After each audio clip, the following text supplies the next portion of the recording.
Hey, welcome to Romance Happy Hour. I'm Dylann Crush, and I am here with my co-hostess, Dawn Luedecke, over Other there. way, other way, other way, Dylann. Other way, other way. Oh, it looks right on my side. Oh my gosh, it's totally not right on my side. What about you Oh, guys? that's interesting. It's not right on Denise's either. What do you mean? Ah, You know do what? you There's have like mirror a on? new setting. There's a Yeah, new setting that I saw when I was messing around. It said something about like mirror yeah. your You camera or must have something. turned it So off. I didn't do anything to it. So maybe Oh, it fixed it for us because I was pointing opposite. Yeah, I don't know. Anyways, there's Dawn. I'm over here. Welcome to Romance Happy Oh Hour. yeah, I have to point this way. Oh yeah, it is Mhm. opposite. It's definitely I know. opposite. I don't know what happened. It used to I always won't be be pointing. backwards. Okay. I got used to it. Mm, So, that update. Dawn, what have you been up to since the last time we went live? And now we're in the last week of March. I got a new job. What? No, You I were just started my new job. I just you were started it. supposed to be quitting your job so you No, could I'm write quitting more. real estate. I'm quitting real estate. Like I actually did scale back real estate, and I told them, like one of my lead companies, I wasn't doing it anymore. And then I started working for the Chamber of Commerce. So it's Oh, all the okay. You fun of did say real that estate. before. Yeah. Okay. So it's all the fun of real estate without all of the stress of real estate. And like I get to like Got it. clock out at 5 and Nice. come back and be happy. Okay, great. But I'm still working on my American historical. What are you doing? You got any I more shows? You're always everywhere. shows. You have any book signings or No. conferences or anything going on? So I do have some coming up. But next week we'll actually I'll be on spring break with my kiddos. So I'm taking a couple days off. So I will be, I don't know. I hate to say on vacation because I know I'll have my computer with me and I You're know never that, on you know, vacation. we never really truly go on vacation, do we? I don't know. Mm, If we do, mm, I'm missing never. out. So but I'm looking forward to that. But I do have under my Eve London pen name, I do have 2 books that come out next month. So I'm trying to get a bunch of stuff ready to go because next month is next week, Uh, which I know. Can you guys believe how fast this year is going? It's like flying Gosh, by. it So is. It is. too fast. But we are joined tonight by 2 fabulous romance authors. We're super excited to have returning guest Stephanie Queen and first-time guest Denise Williams. So welcome, ladies. Thanks for joining us. Oh, my Thanks for pleasure. having us. Absolutely. So Denise, I know you're going to read first tonight. Do you want to introduce yourself and tell everybody kind of a little bit about you and what you write and your recent news? You had a book come out just recently. We'd love to Yeah. hear about it.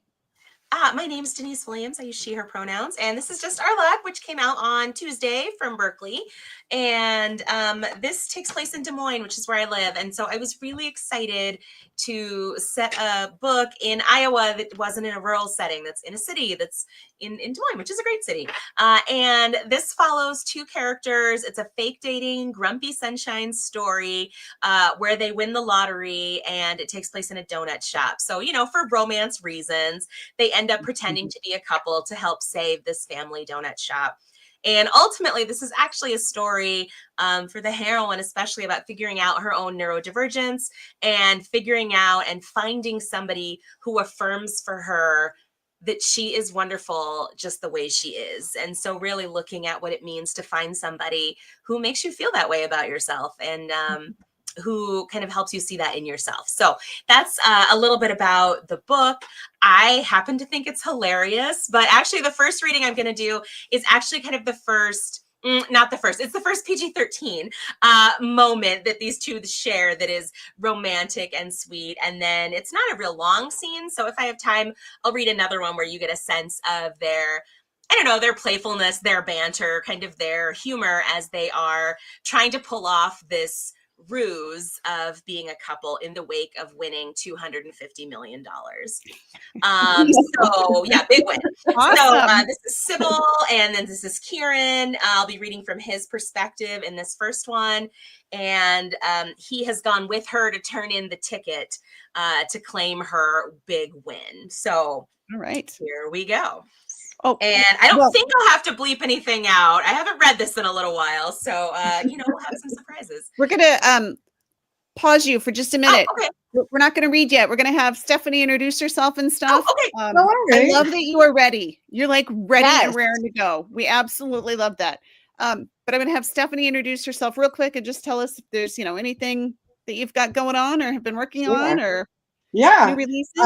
Stephanie Queen, and I write mostly sports romance. These days I'm writing sports rom-coms. So I really love the theme you have going there with fake dating. It's like one of my favorite kind of things. But anyway, I have a series. It's the Portsmouth Whalers set in New Hampshire, where I live, and a hockey team. And that's where I'm going to be reading Lucky Puck, a romantic comedy about hockey Awesome. players. All right. Well, it seems like we're like, I don't know, eager to hear from Denise. I mean, you set it up so nicely. Well, sorry, I didn't mean to jump the gun. I'm a little No, like that's- my hero. That's great. But now I'm like very excited to hear it. So I say we jump right in. Yeah, we jump right in, but I and- already have a question, so I'm gonna okay. save that for later. course, For myself. of course. For myself. Well, do you need to ask it now, Dawn? Because I don't want you No. to forget. I am writing it down as we speak. Well, like I said, I think both of these scenes are pretty short. So if you need to ask between them. Go All ahead. right. Okay. So again, we're in Well- go ahead. I was just gonna say we are gonna put you up there by yourself and let you read, and then we will be back. We will join you when you're done. I even put on lipstick for this, so I'm good with the Zoom.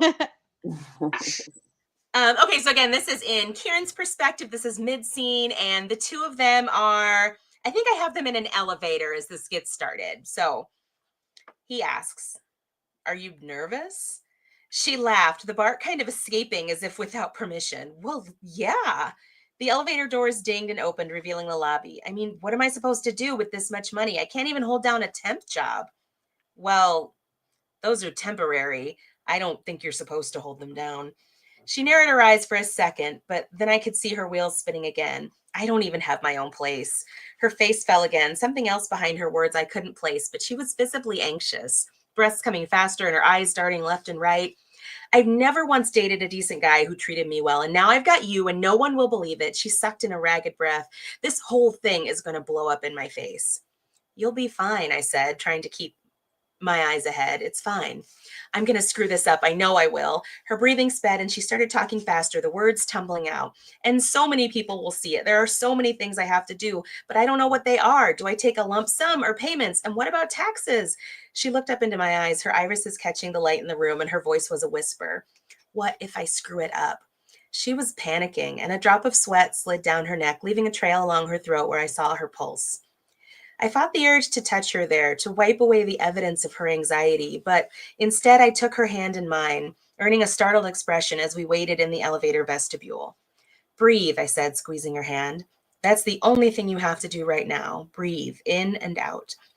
She clutched my hand, chest expanding as she inhaled. Her eyelids fell as she exhaled, lashes casting shadows on her cheeks from the harsh overhead lighting before she looked at me again, expectant. Good, I said again, nice and slow. I modeled for her, our breathing in sync, and she kept her eyes with mine, the sensation of breathing together oddly comforting for me too. One more time. She lifted her hand, I lifted her hand, rotating her wrist so that her palm was up. There's a pressure point on your wrist, I said, gliding 2 fingers down her thumb to the place I wanted. Here, I said, pressing my fingers gently but firmly into her soft skin, ignoring the jump in my chest when touching her. It said it can relieve physical signs of anxiety. Sybil stepped closer, watching me work my fingers over the spot. Does it actually work? Do you feel better? I circled the spot on her wrist, taking in the smoothness of her skin and inhaling the sweet scent of her. Yeah, I think I do, she said, moving her gaze from our joined hands to my face, and I listened to her breath slowing. That might just be you talking to me, though. I kept talking, seeing how my voice was calming her and ignoring how good it felt to hear that. Acupressure has been part of Chinese medicine for centuries. Western medicine's just catching up. I had a mentor in school who taught me some of those things. This is called the Great Abyss Point. I turned her hand, pressing my thumb into the connection between her index finger and her thumb. The Hegu point, I said, ignoring the way her eyes fluttered closed at the pressure. You'll figure it out. It will be fine, I added. You're lucky like that, right? She nodded, the corners of her lips tipping up. I am, she said, eyes on mine with a hint of a smile. I am lucky. Perfect.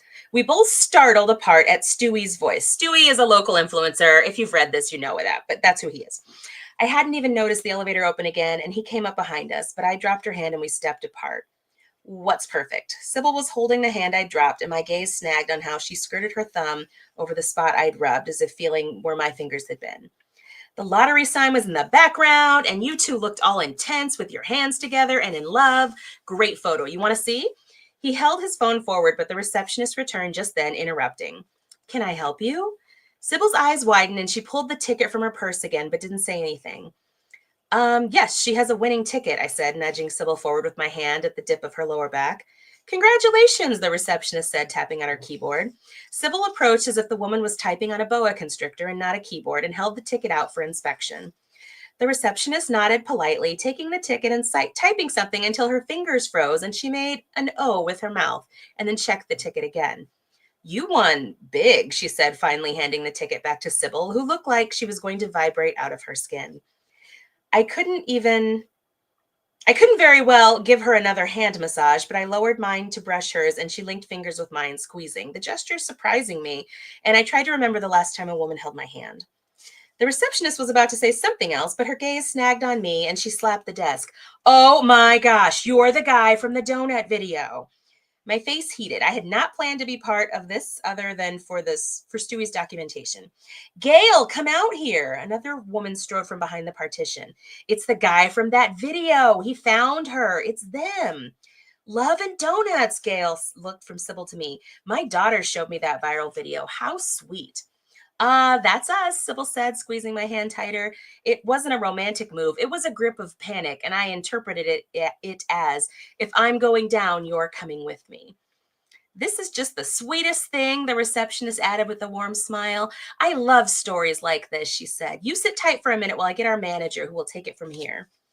So, Gail said, with a fist resting under her chin, was it just sparks and romance and love at first sight? Was there a reason he didn't know your name, sweetie? I looked over at Sybil, whose panic didn't seem to extend to making things up on the spot because she looked more relaxed than she had since we'd met in the parking lot. And I guessed Gail was going to be the first one to know about our fictional relationship. It all happened so fast, Sybil deflected. I can't even put words together yet. I gave her a mental high five. But I'm glad we found each other again, she said, looking up at me with a sweet grin, and he's here with me. Gail said something else, but I was focused on Sybil's quick wink, and then a tall man came from behind the corner.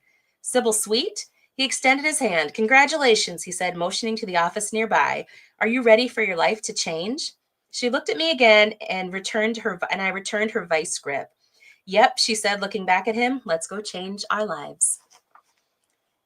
And that's the end of that scene. If I have a little more time, I can read another one, but I love that scene because it is the first time that they have really had this connection and had to fake this relationship in public. But also Kieran is by far the grumpy one. And this is also one of those first moments where we see him sort of being soft and caretaking, which is a lot of his nature as well. So that's kind of why I just love that scene. Yeah, go ahead and read us another one. Okay. We are intrigued. Okay. So this one is fast forwarding a little bit, and Kieran's family owns a donut shop. They are pretending to date so that Sybil's family will think she's found someone responsible. And so to do that, she is helping them at like a food festival in town. And so this is about midway through the food festival. If you do not like grumpy people, you are incredibly frustrated with Kieran at this point. If chaos drives you nuts, you can't stand Sybil. So that's where you are as a reader, but they're both very lovable. So setting up this scene, and we are in Sybil's perspective in this one. Hey, you're the guy from that video. One woman pulled her phone from her pocket and held it out for her friend after a few clicks. May, this is the guy I told you about with the lottery ticket and the donuts. He was trying to find this girl. I watched the back of Kieran's head, which was pretty much all I'd seen of him for the previous hour, even though the festival had started slowly. The few people who had mentioned the video had been met with what I imagined felt like a cool acknowledgement, and these two seemed to be no different. Kieran gave a quick nod and then asked them what they wanted, moving them briskly to order 2 donuts before walking away. I'll be back, Lila, his sister said, pointing toward the restrooms, leaving Kieran and me alone in the tight space. Can I say something? I asked, stepping up to the table where Lila had been occupied with the iPad and the money box. Would it matter if I said no? He reluctantly turned away from the non-existent line and seemed to really see me for the first time, his eyes dipping quickly to the Joe's Donuts logo stretched across my chest because of the too small shirt. You're right, I said, stepping close so we wouldn't be overheard. You know we're doing this thing to get business for your shop, right? I'd have bet money Kieran wanted to roll his eyes at that moment, but he just gave a tight nod. Yep. Well, I said, inhaling the scent of his body wash, a scent that mingled really perfectly with the smells of baking in the booths around us. That might be easier if you didn't immediately shut down any interest in the lottery and donut thing. I didn't shut them down, he whispered, looking around. I acknowledged that they were correct and then sold them donuts. It's what I'm here to do. Yeah, but I raised my hands in exasperation. Have you ever studied sales? Yeah, lots of sales offered in medical school, he said. Sarcasm. I was wondering again if the playful and earnest guy I'd met that first night was an illusion. Shocking. This kind of pretentious guy was less fun and much, much more common. The two other women and a young child in tow approached us, looking between us and the phone. Can you let me? Let you what? Hi, I said brightly, nudging Kieran out of the way with my hip as he approached. What a pretty pink dress. I made eye contact first with the little girl who twirled and then used her hand to make a chopping motion, the pink fabric twirling around her as she giggled. I'm a princess and a warrior, she said. Good morning, I said to the adults. What can we get for you? I saw Kieran's hand twitch in my periphery, certainly ready to reclaim control of this interaction. The two women conferred while the little girl stepped forward to identify 6 or 7 donuts she wanted at that moment, earning laughter from the women. Well, that might be too many donuts for a princess warrior. How would you carry them all and fight the bad guys? The little girl nodded sagely, looking at me, and said, Lady, I am the bad guy. This girl was maybe my hero. Bad guys get 1 donut, said one of the women. We'll take one of these. She pointed at a pink frosted cake donut, and Kieran pulled it from the case and handed it to her in waxed paper while we talked. The woman handed it over to the little girl, asking, Aren't you two the couple from that video? Is there anything else I can get you? Kieran said, and I'd never wanted to side-eye anyone harder in my life. I settled for letting my foot fall firmly on top of his. Yes, I said, tapping the screen of the iPad without hitting the total button. We are. He's a charmer, but the real draw is the donuts, I joked, resting a palm on his veined forearm. Both women giggled, and the second studied the case. That video was so romantic, she said. Can you convince my husband to say something sweet like that about me? Kieran gave a flat smile, and I poked him in the side, urging him to give a genuine human response, or at least a replica of one. I'm sure he already does, Kieran finally added. Men were not always good at voicing it, but I bet he thinks it every day. The response surprised me, and it didn't sound sarcastic, and the woman's face flushed as her grin widened. You know what? Give us a dozen. We'll take them home for him and the other kids. Maybe that might remind him to say loving things out loud once in a while, she said to her friend, her cheeks still pink as Kieran loaded a box with assorted options from the tray. You know, she said, he really is sweet, isn't he? She tapped her credit card on the screen, and I glanced at Kieran, who was listening patiently to the little girl explain the expectations of princess warriors, particularly that you had to seem to be only a princess at first, then they wouldn't expect the attack, because people think girls can't fight. Are you going to fight me? Kieran asked, her handing the box to the two women. Nah, you seem all right, she said, but don't forget, sometimes beautiful princesses are very dangerous. He nodded and looked at me dramatically. Believe me, I know. The woman gave me another grin. He's sweet, and he's cute too, she mouthed as she walked away. What a keeper. I waited until they'd moved on to another booth before crossing my arms over my chest and looking at Kieran expectantly. Did you see the difference? He grumbled under his breath and restocked the case, replacing the donuts he'd pulled for the box. I've never been good at that kind of thing. He worked for another moment, and I admired the stiff set of his shoulders until they relaxed. I would worry I'd lose the sale with small talk, and we need every sale he can get. His movements didn't slow, and I studied the muscles of his back as he moved and latched on to what felt like the honesty in his words. Maybe he wasn't intentionally grumpy and shadowy, at least not all the time, just not sure how to be bright. I said, I was born for small talk. Teachers constantly told me to stop talking, and my mom reminded me basically daily not to speak to strangers. The warnings never worked. I still did it. It was probably the reason I was standing here now. I talked to him. I'll help, trust me. What if you're one of those beautiful princesses who are dangerous, he asked. Beautiful, huh? I didn't get a chance to tease him any further before his sister returned. Did I miss anything good? Lila settled back behind the table, rearranging the iPad how she'd had it before her brother took her spot.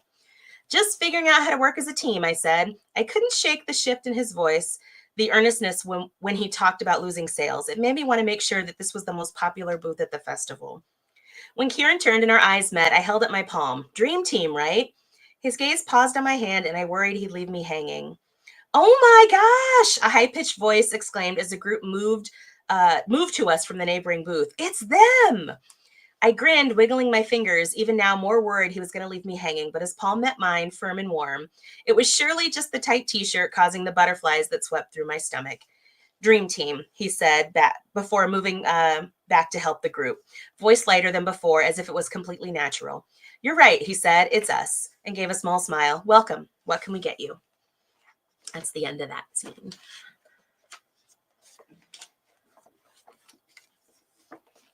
So you get lots more moments of them faking it throughout the book. But again, those are two I just really enjoy because they're dynamic and so coming together, and you get a real flair of the Grumpy Sunshine dynamic. Only 6 years. No, that was great. Definitely. I really enjoyed getting to see, the first scene and then one a little bit later. You get to see different aspects of their personality. Yeah. So. But yeah, now I'm craving a donut. I don't know. How much research did you have to do about donut shops in preparation? I did a lot. And, the book came out a couple days ago. So I've done a lot of interviews and a lot of talks the last few days, last week. And everybody says that. And I think you deserve a treat. Go get a donut. That's a great setting. You should make that a sticker. Fantastic. I did. It's maybe not 100% PG-13, so I won't hold it up. But for pre-orders, I did have some donut-themed swag for them. Oh, that's cool. Very fun. I'm now curious, though. I mean, can you tell me later? Yeah, I can show you in the green room. Show us. Yeah, she'll have to show us later. I don't know. Get on my social media. You'll see it there, too. Like, I can in the green room. I'm curious how you can make donuts. I mean, I guess you can make donuts. Really, Dawn? I mean, a guy can make anything not PG-13. I'm just, Okay, I get it now. All right. Again, different conversation, but I'm a romance writer. I'm very creative. So donut puns are always very, very filthy or very, very disgusting when you're thinking of romance. So it's like glaze or cream or other terms that are all about donuts, but and flour and yes. It just I didn't even think of all those words. I was thinking of it of like a very singular, like the actual shape. Yeah. Donut. Okay. Just You just gave me all kinds of visions. Just with there's that little colors too. word. Oh my gosh. colors are pretty neutral, I'll say. I don't know. Neutral. Okay. I don't think so. Well, then what is the most G-rated donut out there, or pastry, I should say, then? From your expertise. I think all pastries are inherently pretty innocent, but I think donuts, I just think are one of those things, and I've realized this going through the book and promoting it, like almost everybody has a favorite donut. Like people who don't like donuts at all are pretty few and far between. And now there's so many good options for gluten-free or keto-friendly or dairy-free or whatever it is. That I think, so many of us just have different memories tied to donuts. And believe me, I've eaten a lot of them in the last week, like far too many. And it's hard to get sick of them. So, but yeah, I think most donuts are inherently innocent. It's just, we're in the world of romance and we can twist things creatively. As romance writers, I think we can pretty much make anything sound dirty. Yeah. Honestly, though, I mean, I guess we can too, but I gotta be honest, men, like they outdo us. Oh yeah. I mean, at least like I'm surprised the things that my husband can make dirty.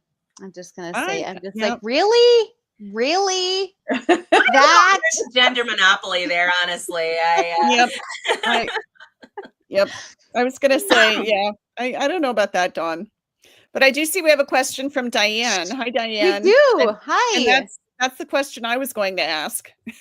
What is your favorite donut? Yeah, what's my favorite donut? You know, I'm actually kind of boring. My very favorite is sour cream old fashioned. Like they're the kind where it's a yeast donut, but it's fried before it rises, and so it looks like it has kind of exploded. Those are my favorite, but I am also a sucker for a cake donut that's frosted with sprinkles, kind of like the Homer Simpson donut Yeah. from years ago. So, but I mean, again, like very few donuts are bad, but that is actually my go-to, which is kind of a boring one. I took some pictures of the book with one of those donuts, and I didn't post it because it was the least interesting looking photo I took. So I went Those with are my favorite too, though. Yeah. Oh, they're so good, especially like in a really good place. Yes. And sometimes they'll like dip them in chocolate too, or they'll do the glazed and then they'll add the chocolate. And I like to break off, like the little petals, like it looks like almost like a flower. I break do them that off and too, eat and then them you're left with one like a at little mini time. donut. Interesting. Yep. What about you, Stephanie? I love like the apple cider cinnamon. There's this place near us that like this farm, and they have fresh baked donuts every day. It's not like a regular Dunkin' Donuts or one of those chains. It's like a mom and pop type, a family owned place, and they make them fresh every morning, and it's like can't beat that warm, fresh out of the fryer or whatever they make them in. Well, speaking of Dunkin' Donuts, though, their blueberry cake though is out of this world. Yeah. So a blueberry lemon donut takes prominence in this book because it is a special one that he makes for her, and they have a moment in the beginning where they talk about lemon curd and curdy talk, and but the blueberry lemon donut is kind of a specialty thing that he makes just for her through the book. So yeah, if you read this, just plan to stop by your local donut shop. You will want a donut if you like donuts. Yeah, for sure. I mean, like my kids, right? So in when we lived in New Jersey, they discovered the bacon maple donuts. Oh, nice. And then we moved here to Montana, and the cook made bacon maple. I can't say that right now. Tough one. Bacon maple really donuts Wow. for the school, and most of the kids threw them away because there was bacon on donuts. And my kids were like, what?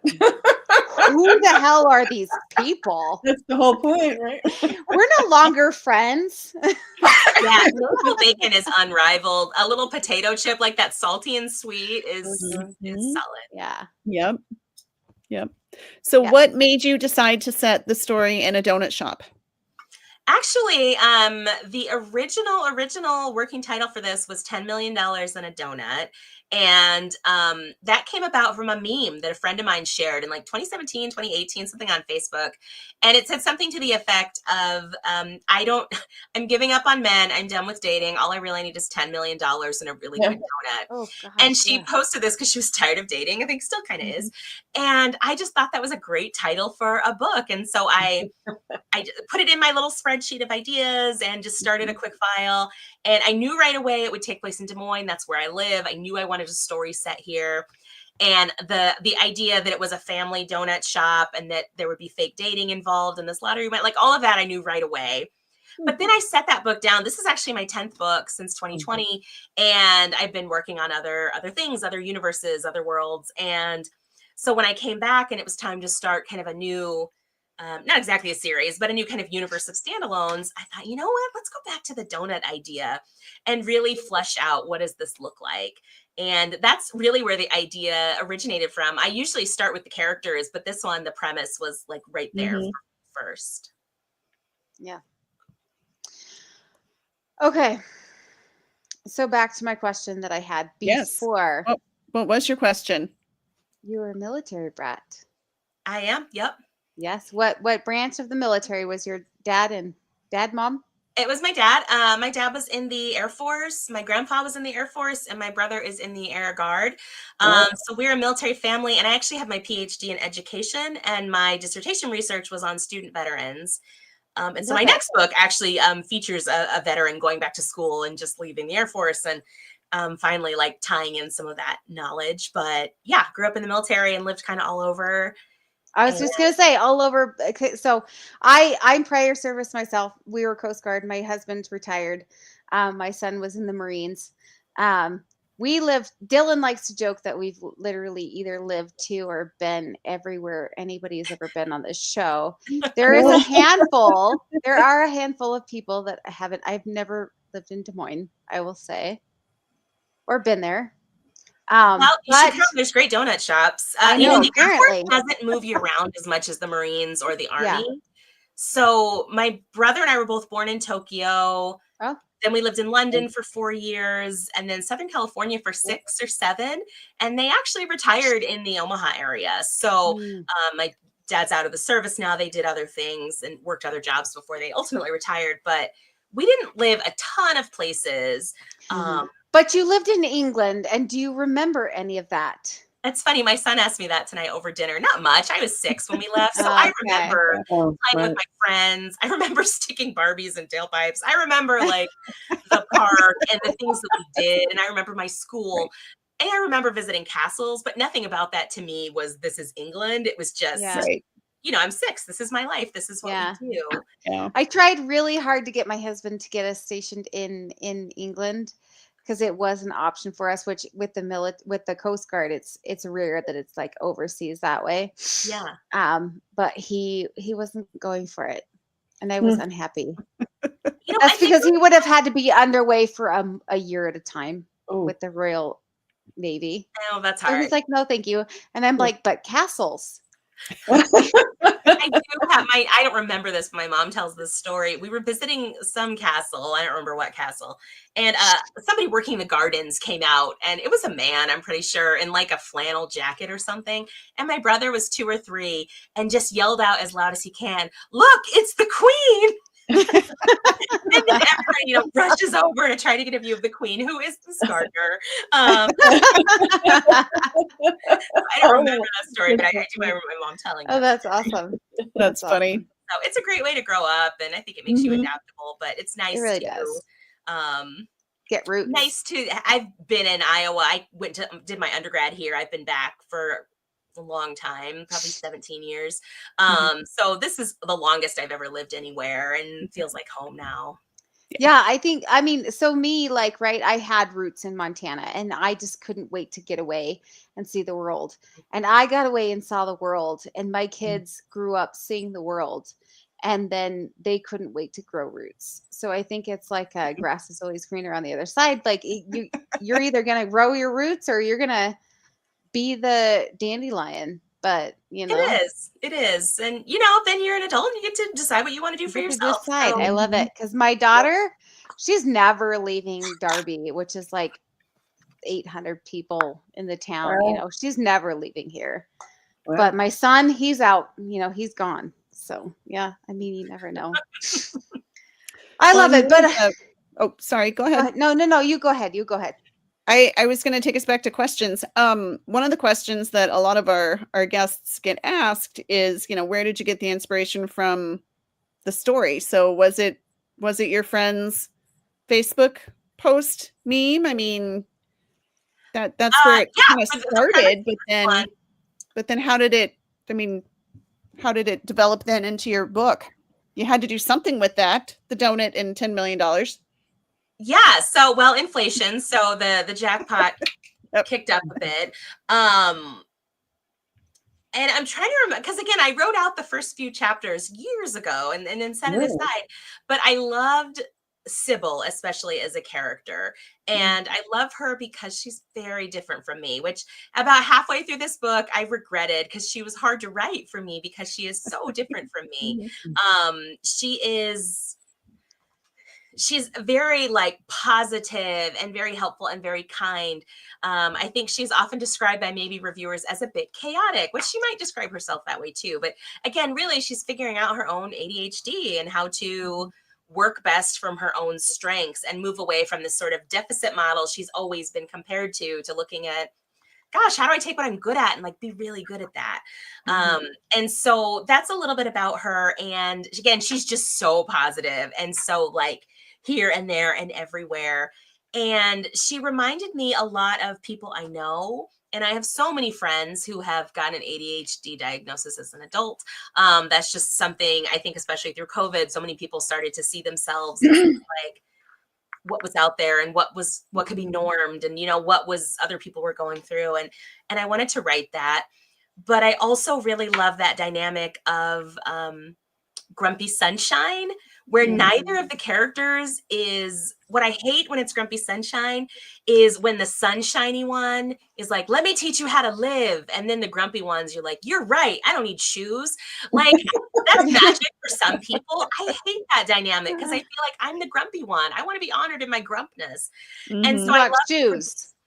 Yes, I like You want to shoes. wear your shoes. So for these two, I really liked that, you know, what they do for each other is affirm each other. And so I knew that that would be the goal. It wouldn't be to change one or the other because they don't have a drastic shift in personality. They have a shift in how they see themselves and in how the world sees them. And I knew that that would be sort of the undercurrent. So after that, the premise and the goals and the motivation, all of that kind of came together through me or my editor telling me it was lacking, you know, both ways. Editors are wonderful. And that's kind of how that came together. But it really did, like, some of those pieces, I just knew immediately, like, yep, there's going to be a lottery win. There's going to be a donut shop. What I didn't mention in the reading is that they come to have this winning lottery ticket after they have a one-night encounter in the donut shop. And she leaves it behind saying, thanks for the night on the lottery ticket. And then he goes online to try to find her. And so, like, even how they meet is super chaotic. And yeah, so that all kind of just came to me really quickly, and then it grew from there. But I do love that idea of how, again, like I always think about that with all our characters, like how do we find that person who makes us feel better about ourselves? Not how do we find somebody who makes us better, but how do we find someone who helps us see all the great things that already exist in ourselves? Yep. No, I love that. I love that explanation and the way that you kind of reframed that. So a longer answer than you probably needed, but hello. That is, you know what? It worked. I thought that was great. Yeah. Well, Stephanie, we definitely want to make sure that we have time to hear from you. Are you ready to read for us? Yes, I am. Don't worry, mine's short. My voice is a little bit, you know, on the hoarse side, so don't mind. You have a cold? Uh-oh. No, it's just normal. It's like become normal, I should say. I don't know. I think it's all the fires, the forest fires and the smoke in the air. It's like it's like I've been smoking cigarettes 4 packs a day for the last 10 years, which I've never actually have smoked. But that's what I sound like now. It's like, geez. You know, reframe. You sound like Kathleen Turner. Oh, yeah. That's exactly what I was thinking. A lot of people like Kathleen Turner's voice. There you go. Well, it is what it is now. It's a new thing for me, though. Are you starting from chapter 1, or yes, are you? I am. Do you need to update us? This is actually a work in progress. This is called The Lucky Puck, and it is, of course, a hockey romance. It's a rom-com at the same time, and I love the fake dating trope, of course. Oh yeah, I love it. So when I write, I start with my favorite tropes usually, or I sometimes will challenge myself with others. But anyway, I wanted to do that in here. But so this starts from the point of view of the male main character, and I don't know why I always think of them as first. Do you have that thing where you have an easier time writing the men sometimes? Yeah, I do. Yeah, all the time. Yeah. So I often start the book with the male main character. So anyway, so that's where it is. Okay. Lucky Puck. All right. We will. Yep. You ready? We will let you read as much as you want to for us, and then we'll be back after. All righty. Hi. So Lucky Puck, hockey rom-com of the Portsmouth Whalers hockey romance series. This is book number 5, and it's currently in pre-order. Chapter 1, Brody. Someone grabbed me by the shoulders from behind to lift me from the ice. It's funny because what the heck am I doing lying flat on the ice? I don't remember falling, but my forehead feels like a cracked egg a la Humpty Dumpty. And I come to a stand. Dizziness spins the world around me. There's blood blurring my double vision, and I can barely identify the guy asking me if I'm okay. But his voice tells me he's my Whalers teammate, Sabian Dumas. A couple of guys wearing shoes walk onto the ice and join Sabe to help me to the gate to get off the ice. Someone I don't know says, "Give Brody some space." Then under his breath, he mutters to Sabe, "What a poop show. Of all people, the bleeping rookie phenom gets injured. I hope to God that he doesn't have a concussion. All heck would break loose." Why? I croak the word. No one answers my question before I end up in a training room I don't recognize, flat on the table. I close my eyes against the growing pounding in my head and think, or try to. Then it comes to me, like I'm in a bad dream. I'm in Vegas for the NHL All-Star Weekend, and we're playing the game at some hockey rink called the Fortress. Sabe says, "I told you to watch out for the flashing lights and glitz and glamour of Vegas, kid." He says in a low voice, close to me, like some old sage. He's only 6 years ahead of me, though. I open my eyes and look at him. He grins. Looks like he made a rookie mistake. And don't believe the baloney hype about being a phenom. He flashes a glare of accusation at the trainer, who gets to work removing my helmet. The trainer prods at my head and face and wipes blood away. What mistake, I ask? They both ignore me, and I wonder if maybe I'm mute and don't know it because my brain fog is being crushed in a vice by the killer headache now throbbing out of control. It's not me who labeled the kid, the manager trainer says. It's the big story of the weekend. He's all over social media. I don't want to think about what would happen if he can't get back in the game. The media will have a field day, and of course I'm going back in the game. I sit up and shake off the trainer's hand while I try to ignore the gut-rolling dizziness. Both Sabian and the trainer look at me, and I have their full attention, relieved that I'm not mute after all. I tell the trainer, just stitch me up and I'll finish the game. I hold the sudden lurch in my stomach in and the roll of nausea. Oh no. The trainer shakes his head as he continues to examine me. He uses his thumbs to raise my eyelids and flashes a light in my eyes. Can't do it, kid. That's up to the doc. He's on his way now. Sabe says, you made a big bleeping mistake, shaking his head again. Taking a big bracing inhale of sweaty training room air, I want to shout, what mistake? But the trainer pulls out a needle and stabs me with it somewhere near my eyebrow. I might have yelled, I hate bleeping needles, or the words might have got caught in my throat because I don't hear them. Great, now I really am mute. That's when my agent walks in, and all eyes turn to her. She looks like a librarian who took a wrong turn. Except librarians didn't normally look like Sin in a pinstripe suit. And that's the end of that scene. I know it was short, but we got a sense of something gone wrong here. All right, there we go. I got us all back up here. Sorry, it always takes a second or two to get everybody back up on the stage. Yeah. Wow. So yeah, what do you do? I don't know. Yeah. Oh man, Yes. come on. What? What did he do? Oh, I don't know. No, he does. He has he's like going wild in Vegas, and he consorts with the wrong kind of woman. Uh-oh. Anyway, Okay. Okay. thus he has a fake engagement with the agent. So Oh, give it all away. No. just the woman though, right? He's not like, I mean, he doesn't have like gambling debts now. What? And like, Oh no, no, we're not it's like not gambling gambling. debts and like Not mafia. gambling, not Okay. gambling. Just like he's a young rookie, and she's a little older, so there's that going on too. So I mean, let's throw all kinds of tropes in.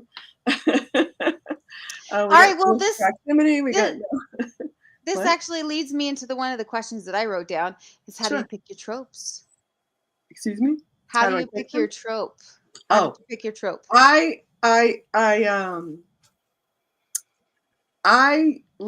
so into tropes. I didn't even know about them for a long time because I don't know, I wasn't paying attention. But and then I discovered them, and I, got that book that lists like 3,000 of them. And so I just said, wow, you gotta throw out. I throw as many as I can, and I always have my favorites, like the fake dating, fake engagement, fake marriage one is one of my favorites. That always works well with forced proximity in my book. And sometimes things just sneak in without me, even thinking about it, like a little bit of an age gap, like a reverse one where the woman's a little older. I don't know, maybe because I'm older now. I don't know. I think that way. I don't know. But I just, they just pile up as you start writing and thinking. I'm a little bit of a pantser. I really try very hard every time I write a book to come up with an outline. I've gotten my outline up to chapter 17. And, but I just had to start writing instead of continuing and finishing the outline. That's how it works. So that's just how it works out. It's probably the least efficient method ever. No, you're plotting a little, so I mean, it's No, I enjoy it. I enjoy it. That's the main thing, right? Yeah. Mm-hmm. After I whip it into shape, hopefully the readers also enjoy it. And we've had so many different authors on the show, and that's one thing that everybody's process is just a little bit different. And I think when you said you struggle, you're really a pantser, but you struggle and try so hard to plot. It's like I did that for a long time too. Want to be a plotter. Yes. I know these people who just like write this outline and then write the book, and it's all orderly and they're on time every time, and they just finish like 62 books a year, and it's like so neat, and it's like I'm like, please, I would like to just do one book now. I could do short stories, I could do novellas like that, but not a novel. Now I have a theory. You know how they say like creative people have messy desks? Like I wonder if pantsers have messy desks, but plotters have clean desks. Probably. My desk Denise says no. Do you have a messy desk? I do, yeah. I have a very messy desk, and I'm definitely a pantser who wants to be more of a plotter. I'm guessing Denise is a plotter. Probably in my heart, I want to be a pantser, but I'm traditionally published, so they don't give you any money unless they see your plan. So you have to plot the book out in advance. Yeah. So I love the art of plotting. It definitely speaks to my nature. But I think people have messy desks if they're messy, and I was going to say if they're not. My desk is the only thing messy. The rest of me is like hates mess. But the desk is the one thing that's messy. Well, Jennifer says that her desk apparently is not messy, and she's a pantser. I feel like maybe she's an anomaly in the pantser. Sorry, Dawn. I think everybody just blew your theory to pieces. I know. What the heck? I would not be a good philosopher. You have to have a theory and then test it out in order to believe it. Yeah, well, I think this is too small. A good idea. Dawn, you can ask more people. Yeah, I'll ask more people. We'll do a tally because I'm curious. That'll be the question for every person that appears from now on. Okay. You just opened the door, Stephanie, for the question, and we don't have our resident Australian here tonight to ask it. So we did find one question that has continuously popped up, and I definitely have to ask it. I think it gets harder and harder to explain, I think, every It time you does. ask it. I'm not sure why. Okay. If Go ahead and try. we're gonna do life/love life. Love life preferably if you're Okay. married or have a significant other. Yeah. If your life or love life was a trope, Okay. or your meet cute was a trope, what would it be? Well, it would be workplace romance and opposites attract. Oh, okay. And also it would be like too young. No. Oh, okay. So we need some Yeah. explanations here. Too young. Too young for workplace love. romance. Uh-oh. Yeah. It was like we were really young. Yeah. I got married young. How young is too young? No, we were like in college. Like, You're Oh, getting very college? Come personal on. now, John. all right. She said Well, we college. got married at like 23. Okay, that's not too young. All right. Now it feels like it is. Yeah. My kids are in their 30s. They're not married. Oh. It's like, Um, workplace romance. Where did you both work? And I was in college. And so it was like at a summer job. It was at a hot dog factory. Ooh. Oh, a hot dog factory. That's So an it amazing was like meet cute. a weird meet cute, like a meet weird. I don't know. Oh, I love it.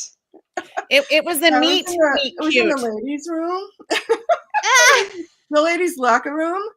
It was after work, and I was because it was a hot dog factory. I had to and it was a summer job, but I had to wear like a sweatshirt and a big white coat with a plastic apron, and I had to wear a kerchief over my hair. And because we started at like 6:30 in the morning, I obviously had no makeup on. And I was like, yeah. I looked like that, and I looked like I probably weighed 300 pounds because I had this all these clothes underneath because it was in a refrigerator, so underneath the white lab coat. So that's how I looked in this lady's locker room. And I'm looking in the mirror, and my husband, who was like cleaning up or whatever it is, and he's like, "You don't have to look in the mirror. You can look at me, and I'll tell you how you look." Oh, I love that. Good one. I gave him an eye one. roll, of course, because I think that's the first time I've ever heard that pickup line. I know. It was like I think that's the first time I've ever heard of someone meeting their significant other in a hot dog factory. So Yes. or the women's locker room. I've said. I mean, this is an amazing meet cute. You have to write this down and like post it on your website.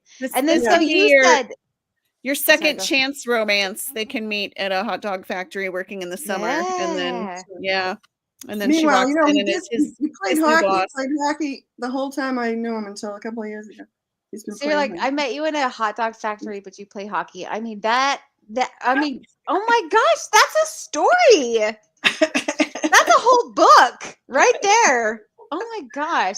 And so you said opposite attracts. So what are you compared to your husband? What am I? Yeah, like what's your opposite? Like what? How are you guys opposite? Well, I'm like really like a social butterfly, and I love like going out and meeting people and going to parties and all that. And my husband prefers not to. Hey, we're the same there. My husband's like, no. Well, except when we first were going out, and I went to Yukon, and it was good. It was lots of parties, and we would go out. So he was not like, I mean, he would be laid back, but he was not averse to doing that. So it was kind of, I didn't learn this until a little later that it was not his thing.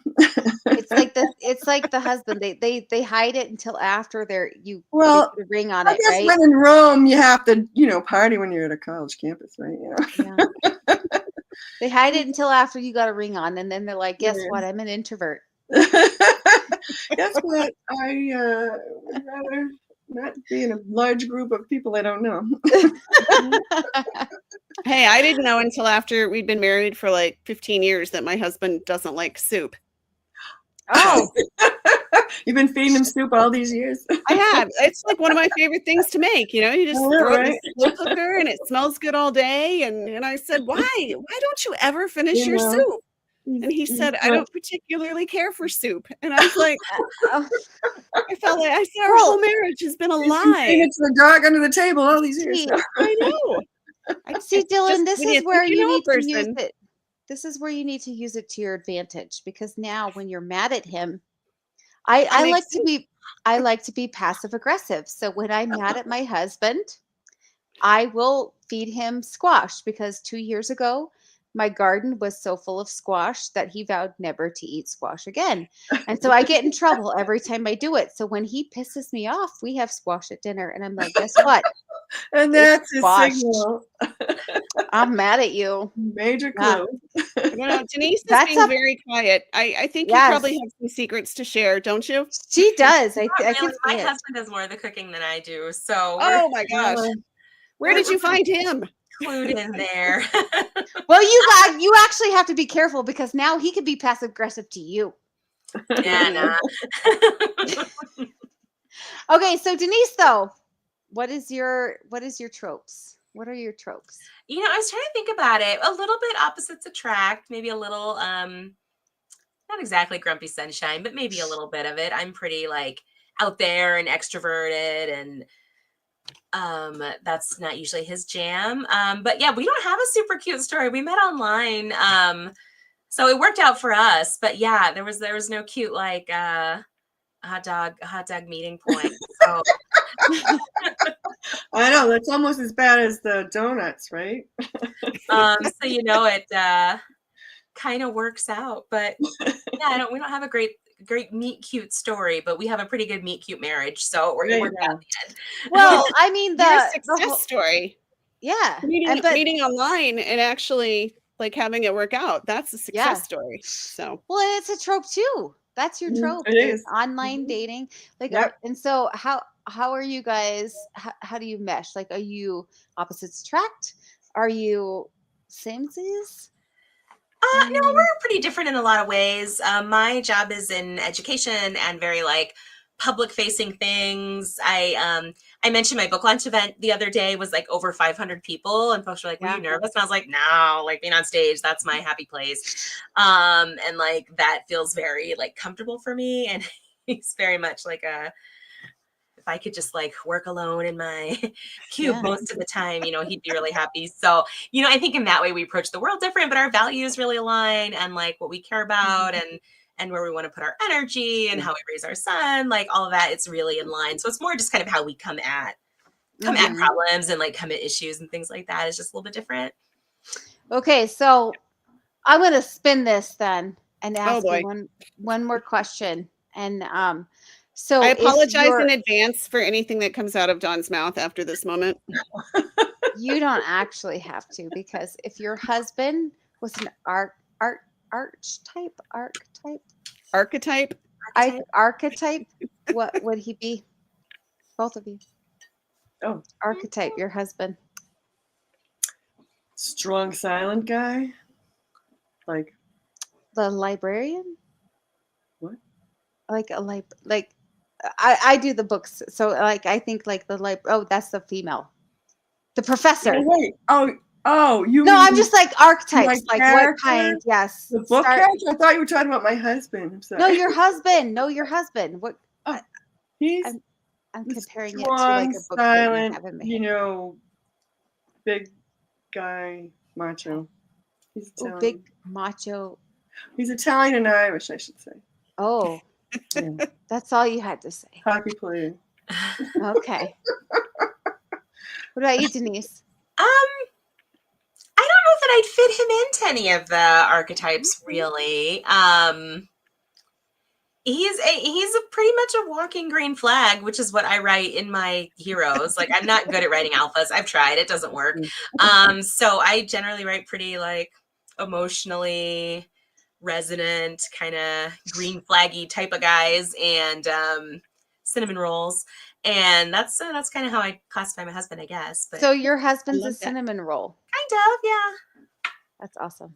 I think so. Everybody loves the cinnamon roll. Yeah. Yes. I have stickers made that say Team Cinnamon Roll on them because, again, I've tried to write alpha heroes and I'm not good at it. I'm really good at writing cinnamon rolls. So my husband is like an alpha hero, except with one little exception. He's like wicked jokester. Love He it. likes to just joke. Everything he just makes me laugh all the time. Like he tells dad jokes now because it's like he's just always Those crazy. dad jokes. I mean, there's at some point in a guy's life, he just wants to tell those dad jokes. I think.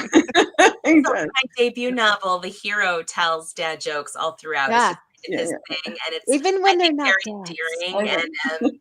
And Yeah. He's just always I feel like they think it's as a rite of passage. Like, oh, you know what? I'm over 25. I get to tell dad jokes now. I actually love dad jokes, and my son says that's a dad joke, and I said I'm the one who said it. It's a mom joke. Yeah. Exactly. Yes. Power to the mom jokes.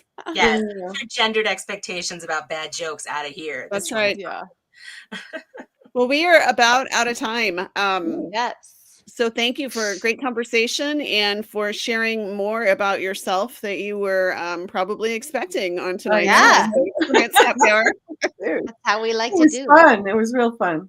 Yes, thank you for having us. Good. Absolutely. No, we had a great time. Before we wrap up, Denise, you want to tell people where the best place is to find you? Yeah, I'm really active on Instagram at Nick Will Writes, NICWILL Writes. And my website is denisewilliamswrites.com. And like I said, the book just came out. So if you want to read more about donuts, you should be able to find it wherever you like to buy your books. Just buy your donuts first before you start reading it.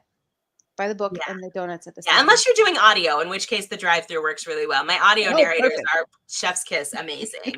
Mm. Teddy Perfect. Hamilton and Emma Lodgy. Oh, I love Teddy. Oh, Hamilton. yeah. And he's I done a do bunch love of my Teddy books. Hamilton. It's wonderful. All right. And Stephanie, when do you expect your book to release? You said you're Well, going to have it up for probably- pre-order on your direct store first. Yes. Well, I have a new direct store that's starting out. Well, it's like probably going to go live for sale like next week. And Okay. it's called Great. shop.stephaniequeen.com. I posted the link, so they should be Great. able to get to you. And I also have a website, which is just stephaniequeen.com, which you can then find it. And of course on Facebook, Stephanie Queen Romance Author. And on TikTok, Stephanie Queen Romance. So it's Stephanie Queen, Romance Author everywhere. So Okay. Perfect. and Great. yeah. Really Well, fun, ladies. Yeah, thanks for being with us. We really appreciate it. And Dawn, we'll see you in a couple weeks. We are always here the second and fourth Thursday of every month for Romance Happy Hour. So we hope that you will come back and join us again. Yes. Thank Thanks. you guys so much for joining. Thank you. Yeah. All right. Have a good weekend. True. Bye. Bye. Bye.